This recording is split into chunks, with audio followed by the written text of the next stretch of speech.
Amém. Graça e paz, irmãos. Louvado seja o nome de Jesus.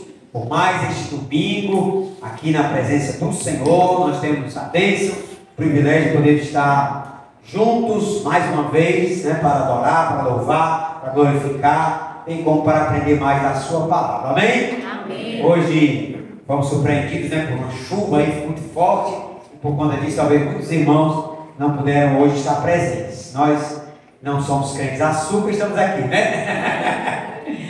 É açúcar que derrete facilmente, na água. Mas vamos lá. Então, meus amados irmãos, nós vamos meditar na palavra do Senhor. Para nós é privilégio, porque a Bíblia diz que bem-aventurado aquele que ouve a palavra de Deus. Então, nós somos felizes, nós somos bem-aventurados por poder nessa noite estar sentado aqui neste local e podemos abrir a palavra de Deus com toda liberdade, meditar nas escrituras sagradas. Você pode dizer amém por isso? Amém. Glória a Deus. Você já cumprimentou a pessoa que está do seu lado, na frente, atrás? Vamos fazer isso neste momento, só para a gente se confraternizar, principalmente aqueles que nos visitam. Temos o irmão Roberto aqui, que está nos visitando, com a sua esposa Josi, e a sua filhinha. Então Deus abençoe grandemente esses irmãos, todos nós que aqui estamos. Aleluia. Abra a sua Bíblia então no Evangelho segundo escreveu Lucas, capítulo 23. Lucas, Evangelho de Lucas, capítulo 23.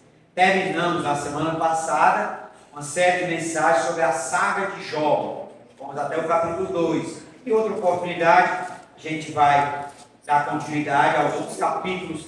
Na verdade são quase 40 capítulos, mas a gente, em outro momento, vai meditar. Estamos no período da quaresma, nada melhor do que também pensar sobre a cruz de Jesus, sobre os momentos finais de Cristo. Por isso, então, Lucas, capítulo 23, versículo 33 em diante, a palavra de Deus diz assim. Abra sua Bíblia, vejamos então esse texto sagrado.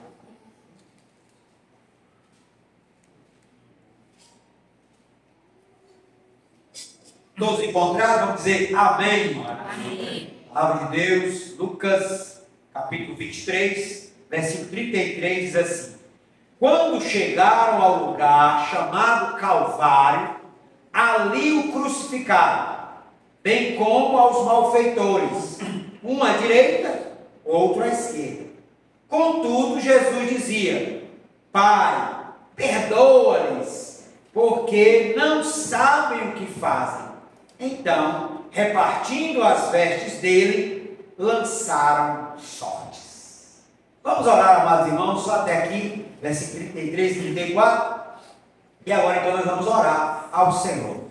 Deus eterno, Pai celestial, nós aqui estamos, Senhor, na Tua presença. E, ó Deus, queremos rogar que o Teu Espírito nesse momento esteja abrindo o nosso coração e entendimento para a Tua palavra. Ilumina, ó Deus, a nossa mente para a compreensão e prática da Tua palavra. Que possamos ser desafiados pelo Senhor nesta noite a não somente meditarmos, mas colocarmos em prática a vontade do Senhor em nossa vida revelada nas Escrituras. É assim que nós oramos. Ser conosco nessa noite, em nome de Jesus. Amém. Amém. Glória a Deus.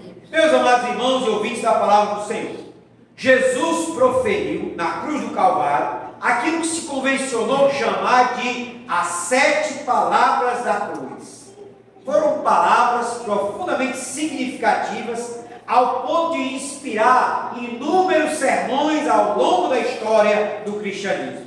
De fato, todo pregador que se preza já pregou baseado nessas 7 palavras, ou 7 expressões que Jesus usou, 7 frases que Jesus usou na cruz do Calvário. O número 7 é tido como o número da perfeição. E o fato dessas serem as últimas palavras, ou as últimas frases do Salvador, se juntam para demonstrar a importância de tais palavras. Foi o grande pregador Santo Agostinho, bispo do 3º século, que resumiu muito bem a relevância das 7 palavras da cruz ao afirmar: a cruz onde Cristo foi crucificado e morto foi a cadeira do Mestre, onde ele deu a sua aula final.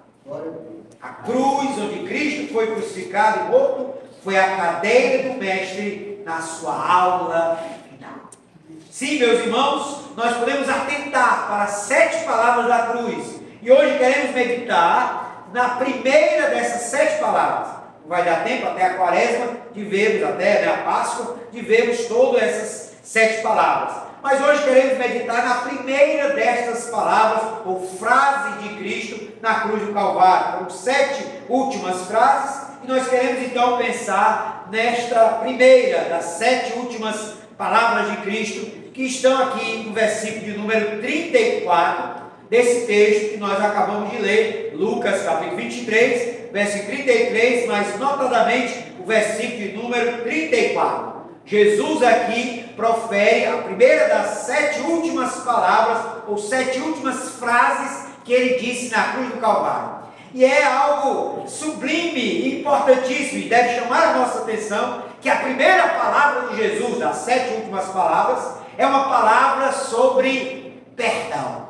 Jesus aqui faz uma oração ao Pai, diante de impropérios, diante de maldições, diante da dor, do sofrimento, exala da pessoa de Cristo uma palavra de oração a Deus. E a palavra de oração de Jesus é uma palavra de perdão. Amém? Amém. Vamos então meditar nesse texto. Mantenha sua Bíblia aberta e veja como nesta palavra de Jesus há o triunfo de pelo menos 3 grandes questões que devem marcar a vida de todo cristão e que marcaram a vida de Cristo.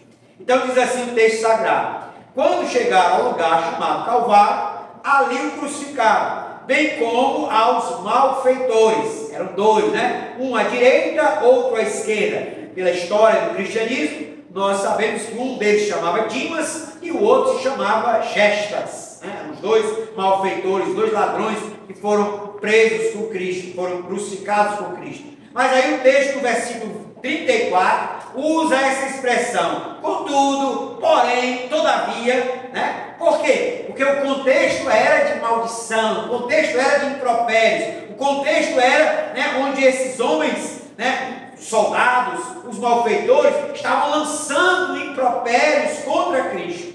E aí o texto diz, contudo, Jesus dizia, Pai, perdoa-lhes, porque não sabem o que fazem.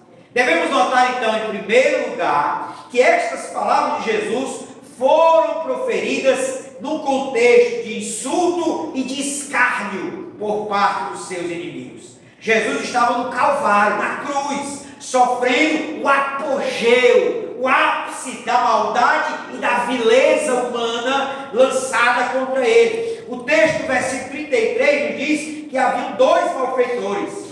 E o versículo 34 nos diz, contudo, dando a ideia de que, apesar disso, apesar de 2 malfeitores, ele orava por seus inimigos.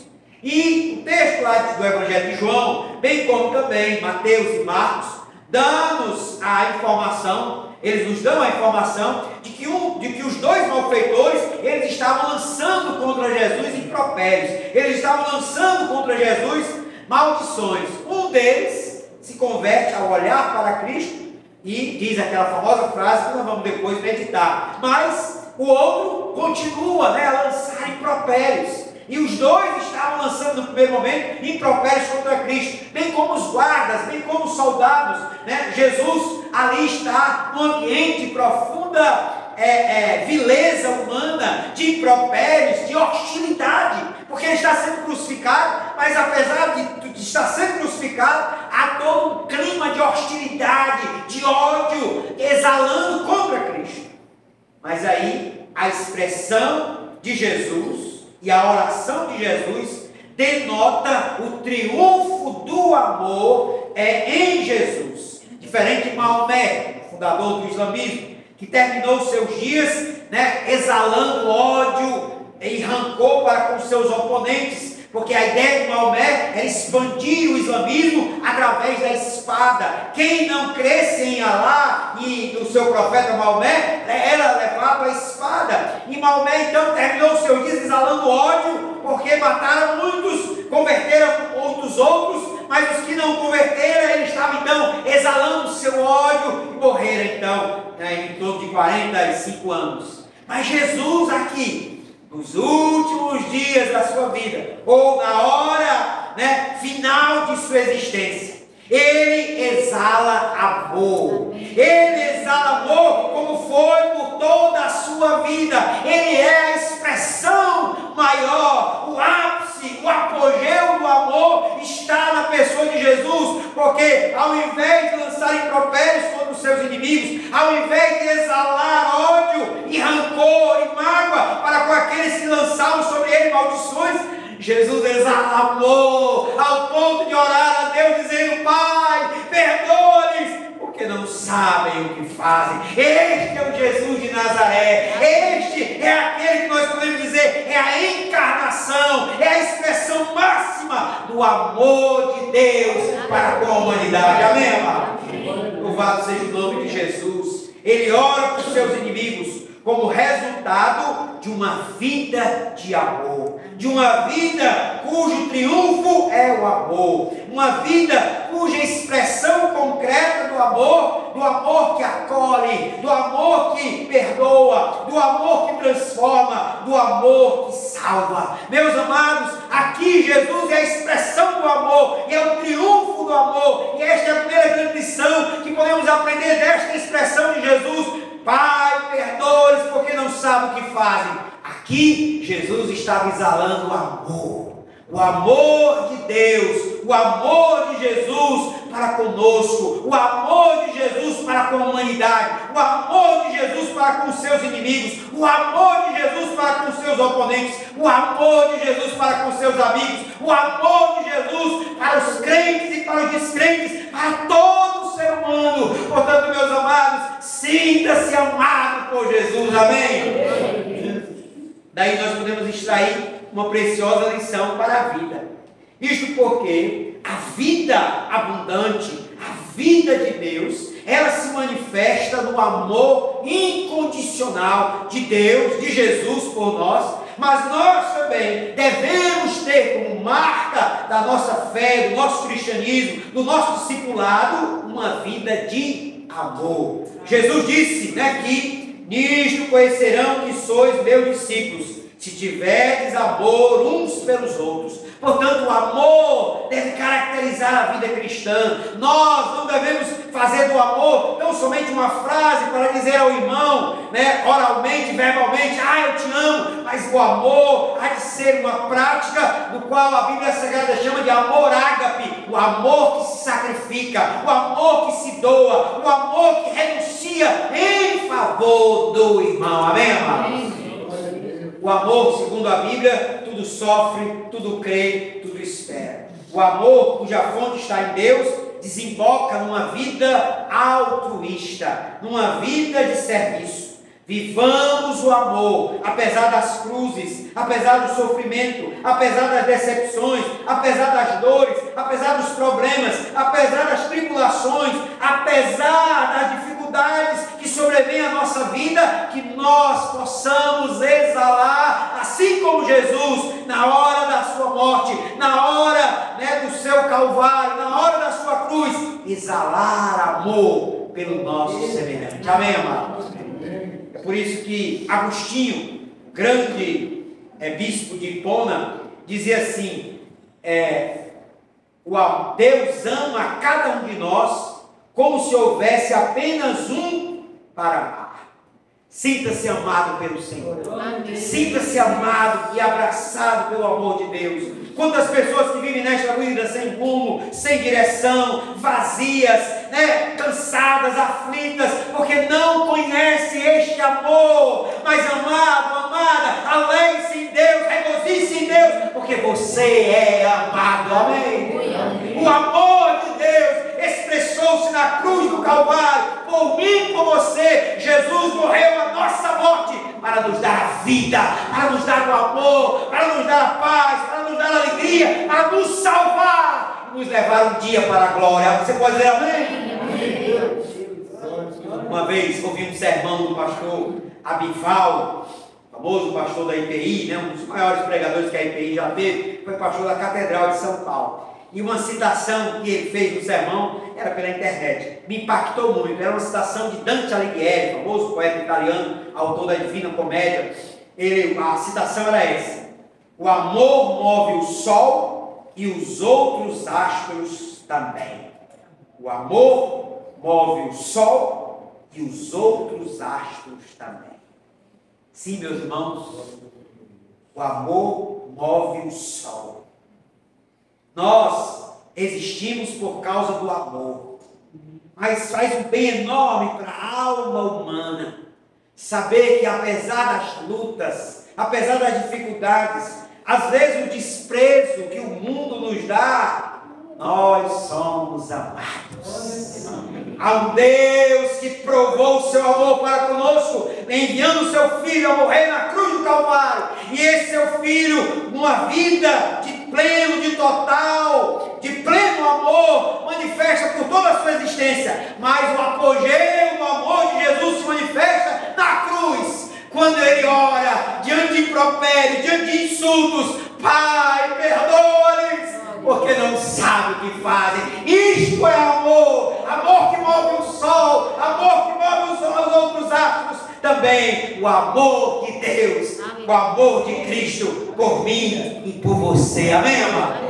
Louvado seja o nome de Jesus. Mas há uma segunda implicação dessa frase, desta última palavra de Cristo, primeira das últimas 7 palavras de Cristo, que é não somente o triunfo do amor, mas é o triunfo da oração. Nós temos, meus amados irmãos, que aqui é uma oração, né? Aqui os malfeitores, os ladrões na cruz, os soldados romanos, estavam lançando impropérios, desafios a Cristo: tu és filho de Deus, né? Sai daí, desce dessa cruz, né? Ele está clamando por Elias: né? Médico, cura a ti mesmo, né? Os malfeitores estavam lá também lançando impropérios contra Cristo. Mas Jesus, ao invés de revidar com também impropérios, ou com uma palavra de repreensão àqueles que o ultrajavam, Jesus ora. Jesus manifesta neste momento o triunfo da oração. Ele roga ao Pai por seus detratores. Jesus considerou de vital importância a oração. Mas não só uma oração qualquer, é a oração intercessória. Porque nós temos, Jesus não ora por si neste momento. Ele ora: Pai, perdoa-lhes, porque eles não sabem o que fazem. A Bíblia diz que ele continua esse ministério de intercessão diante do trono de Deus. Hebreus capítulo 7, versículo 25. Há essa passagem que mostra para nós isso. Abra sua Bíblia então, Hebreus capítulo 7, versículo 25, a palavra de Deus diz assim: por isso também pode salvar totalmente os que por ele se chegam a Deus. Aí a parte final diz: vivendo sempre para interceder por eles. Jesus está diante do trono de Deus intercedendo.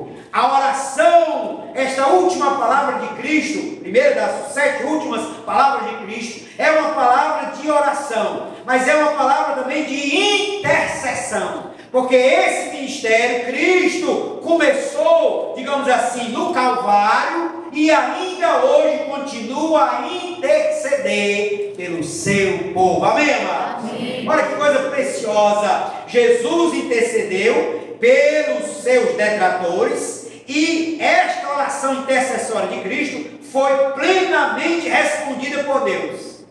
Sabe por quê? Porque esses que estavam detratando Jesus, esses que estavam lançando impropérios contra Cristo, diz a palavra de Deus que lá no dia de Pentecostes, 50 dias depois desta crucificação, estavam lá também, ainda em Jerusalém, e reunidos em torno de 3.000 pessoas. E eles estavam lá, e os apóstolos receberam o Espírito Santo, né? Falaram em línguas, houve todo aquele rebuliço santo, e diz a palavra de Deus que Pedro começou a pregar. E dentre as frases do sermão de Pedro, há uma que eu penso quando ele diz assim: a este Jesus que vós crucificastes. Olha aí, Pedro está dizendo que daquela multidão, eles crucificaram a Cristo. Porque ali haviam judeus, haviam prosélitos, haviam soldados, haviam ladrões, haviam todo tipo de pessoas. E aí Pedro está dizendo, este Jesus que eu estou pregando, que vós crucificastes, Deus o fez Senhor e Cristo. O que é que acontece? Compungiu-se o coração de 3.000 pessoas, estes que crucificaram Jesus e se converteram naquele dia. Que faremos, varões galileus? Que faremos, varões? E aí Pedro diz, arrependemos e cada um de vós seja batizado, porque para vós e para os vossos filhos é a promessa. Diz a Bíblia Sagrada que naquele mesmo dia 3.000 pessoas foram batizadas. O que é isso? Senão a resposta à intercessão de Cristo. Jesus intercedeu, Jesus clamou ao Pai, Pai, perdoa-lhes, porque não sabem o que fazem. Aquela multidão, 3.000 pessoas foram perdoadas e tomaram posse do perdão, se convertendo, crendo em Cristo, no chamado dia de Pentecostes. Vejam, meus amados, o triunfo da oração de Cristo, o Jesus que intercede pelos seus detratores, é o Jesus que contempla lá da glória os seus detratores se convertendo, os seus detratores tomando posse do perdão, os seus detratores se convertendo e se tornando 3.000 membros da igreja cristã. Amém, amado? Olha que coisa preciosa. Portanto, aqui nós devemos aprender também uma segunda e preciosa lição, que é o triunfo da oração. Nós não podemos subestimar o poder da oração. Cristo orou por seres humanos na plenitude da sua maldade. E nós não podemos perder a esperança em relação àqueles que oramos e intercedemos. Talvez hoje eu esteja a falar para você, um pai, uma mãe, marido, uma esposa, um filho, que talvez está perdendo as esperanças de orar por alguém, por uma outra pessoa, e essa pessoa está no fundo do poço, essa pessoa está cada vez mais num caminho de morte, e você diz, eu não tenho esperança que essa pessoa se volte para o Senhor, que essa pessoa se converta. Mas veja, Cristo aqui nos ensinando, essas pessoas estavam lançando impropérios contra Ele, essas pessoas estavam lançando toda a maldade contra Cristo. Mas é naquele momento onde há esse apogeu da maldade humana, da vileza humana, e Cristo intercede, Pai, perdoa-lhes, porque não sabem o que fazem. E esse mesmo Cristo que ora, é o mesmo Cristo que dá glória, vê esses detratores, esses homens cheios de maldade, se convertendo no dia de Pentecostes. Então o Pai atendeu a oração intercessória de Cristo, perdoando a todos aqueles 3.000 almas. Amém, amado? Portanto, aqui nós podemos aprender esta grande lição. Nunca subestime o poder da oração.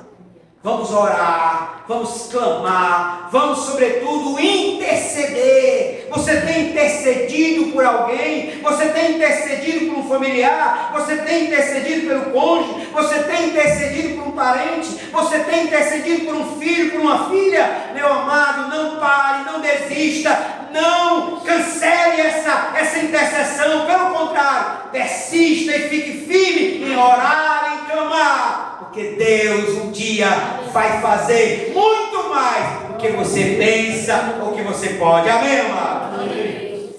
Eu já contei aqui uma história do George Miller, famoso avivalista do século XVIII, que escreveu um livro chamado 50.000 orações respondidas. 50.000. Porque ele tinha o costume de ler a Bíblia, inclusive de joelhos. Ele leu mais de 100 vezes a Bíblia, dessas 100 vezes, 50 vezes de joelhos. Mas ele também tinha o costume de anotar os pedidos de oração, e quando recebia a resposta de Deus, ele anotava.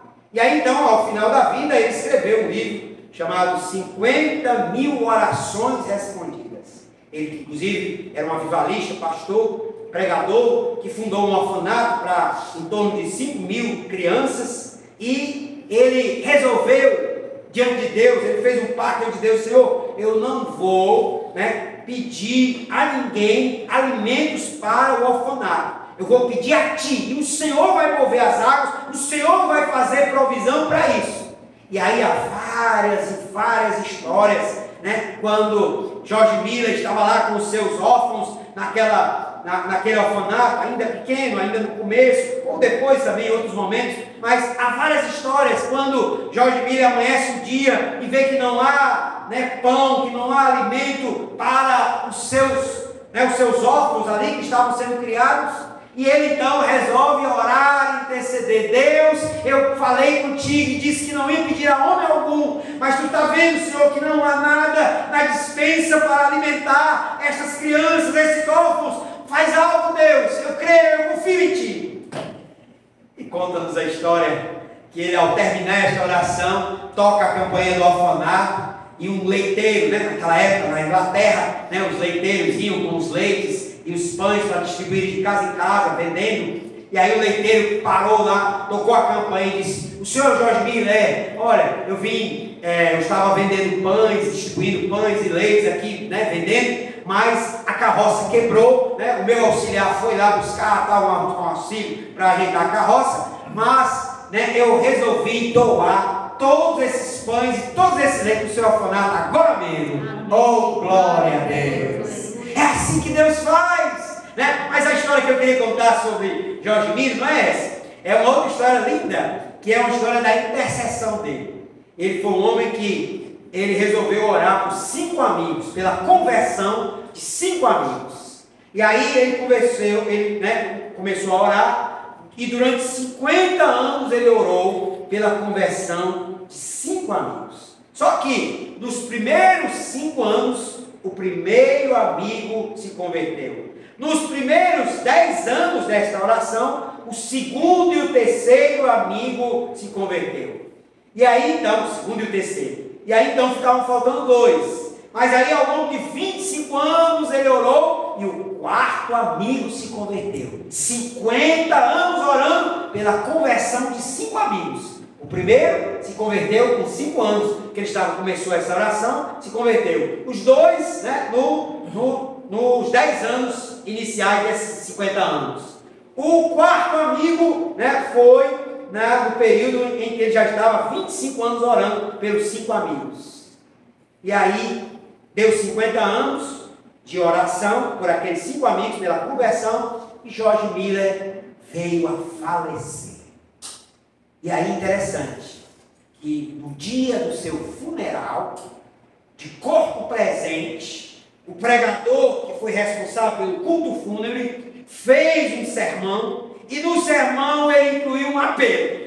Imagine quem foi a pessoa que se converteu no funeral de George Miller, o quinto e último amigo, pelo qual ele orou durante 50 anos pela conversão desses 5 amigos. E o último amigo, Deus ouviu a oração daquele servo, porque no dia da sua morte, no dia do seu funeral, foi feito um apelo, e a primeira pessoa que veio à frente foi o quinto e último amigo, pelo qual 50 anos ele orara, clamara ao Senhor, interceder ao Senhor, para que Deus o converter. Amém, amados? Há poder na oração, há poder no clamor a Deus. Pedi, dar-se-vos-á, buscai e achareis, batei e abre-se-vos-á. Você crê no poder da oração? Diga amém. Glória a Deus. Mas eu quero então finalizar com a última implicação desta oração de Jesus. Primeiro, nós vimos que foi o triunfo do amor. Segundo, nós vimos que foi o triunfo da oração. Agora, Jesus triunfa também com o conteúdo da sua oração. Contudo, Jesus dizia: Pai, perdoa-lhes. O triunfo de Cristo aqui, nesta oração, nessas últimas palavras, é o triunfo do perdão. Ele poderia ter rogado maldições, ele poderia ter soltado impropérios, ele poderia ter ordenado que se calassem, ele até mesmo poderia ter lançado raios de ira sobre todos. No entanto, Jesus opta de rogar ao Pai que perdoe-lhes, pois eles não sabem o que fazem. Aqui, Jesus roga o perdão diante de um crime inominável. Ele argumenta: perdoa-lhes, porque eles não sabem o que estão fazendo. A ignorância deles se referia à grandeza do seu crime. Eles não sabiam que quem estava sendo crucificado não era qualquer homem, mas era o Senhor da glória, o Deus, o Verbo que se fez carne. A ênfase aqui não é a respeito porque não sabem, mas a respeito de porque não sabem o que fazem.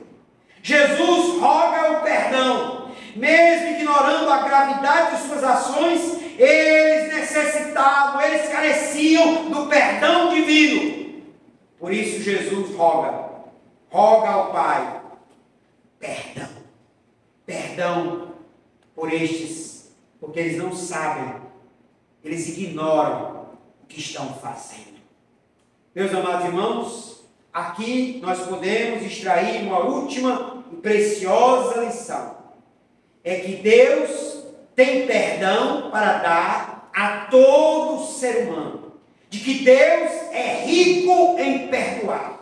De que Jesus, na hora do Calvário, na sua hora mais cruciante, na sua hora de maior dor, de maior aflição, quando recebia o pecado de todos nós no seu corpo, Jesus ali, naquele momento, roga o perdão de Deus para a humanidade perdida. Que todos nós estávamos ali, potencialmente, nós estávamos ali crucificando a Cristo. Nós não podemos dizer que foram somente os judeus, que foram somente os romanos, mas nós, enquanto humanidade, estávamos ali representados. Nós podemos dizer que nós crucificamos Cristo, que nós estávamos ali representados pelos judeus, pelos romanos, por toda aquela plebe que lançava impropérios, que lançava insultos e que levaram Cristo à cruz, que o crucificaram. Nós, criminosos, pecadores, falhos, negligentes, transgressores, nós crucificamos Cristo. Portanto, nós cometemos um crime inominável. Matamos o Salvador, matamos o Redentor, matamos o Deus vivo, o Filho do Deus vivo. Matamos o Senhor da glória.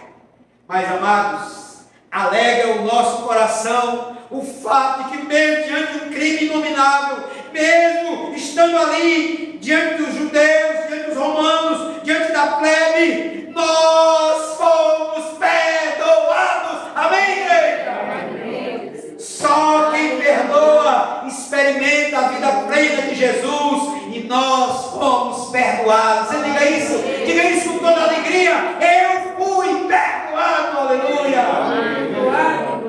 Louvado seja o nome de Jesus. Amém. Daí que a grande lição que tomamos para nós desse texto é que, se nós fomos perdoados, nós temos também que perdoar. Nós temos que praticar o perdão. Philip Yancey, famoso escritor cristão americano, há uma frase dele famosa que diz assim: ser cristão é perdoar o imperdoável nos outros, pois Deus perdoou o imperdoável em nós. Eu repito, ser cristão é perdoar o imperdoável nos outros, pois Deus perdoou o imperdoável em nós. Meus amados, que coisa preciosa é saber que nós, crendo em Cristo Jesus, recebemos da parte de Deus o perdão imperdoável, o perdão de algo que praticamos, que somos pecadores, falhos, transgressores, criminosos em potencial, porque nós matamos também o Cristo. Mas alegra o nosso coração saber que há perdão em Deus para mim e para você.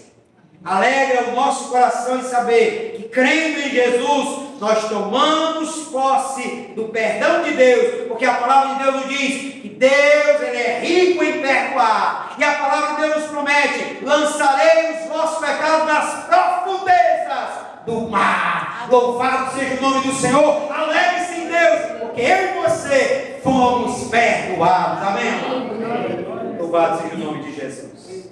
Podemos terminar então essa nossa reflexão, entendendo que esta primeira das 7 últimas palavras de Cristo na cruz tem um profundo significado e implicações para nós cristãos. Ela nos fala sobre o triunfo do amor. Ela nos fala sobre o triunfo do perdão. E ela nos fala sobre o triunfo da oração. Portanto, meus amados irmãos, vamos ver a palavra do Senhor. Vamos tomar posse do perdão, da graça. Vamos viver o amor cristão uns para com os outros. E não negligenciemos jamais o poder da intercessão. Todos nós precisamos continuar orando e intercedendo uns pelos outros. Amém, amados?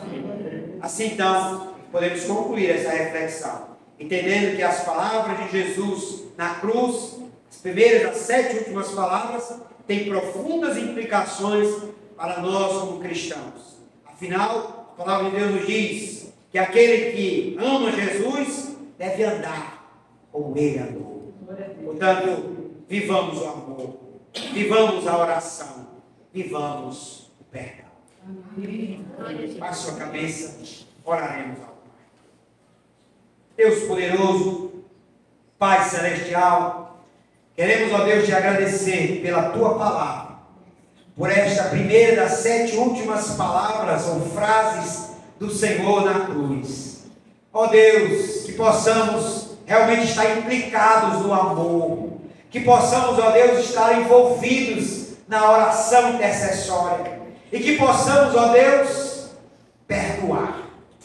Pai, nós sabemos o quanto todas essas questões são desafios, desafiadoras, são questões complexas para nós, seres humanos falhos e pecadores, mas nós queremos amar, nós queremos perdoar e nós queremos interceder, mesmo por aqueles que nos ferem, mesmo por aqueles, ó Pai, que nos consideram opositores, mesmo por aqueles, ó Pai, que lançam sobre nós impropérios ou hostilidade.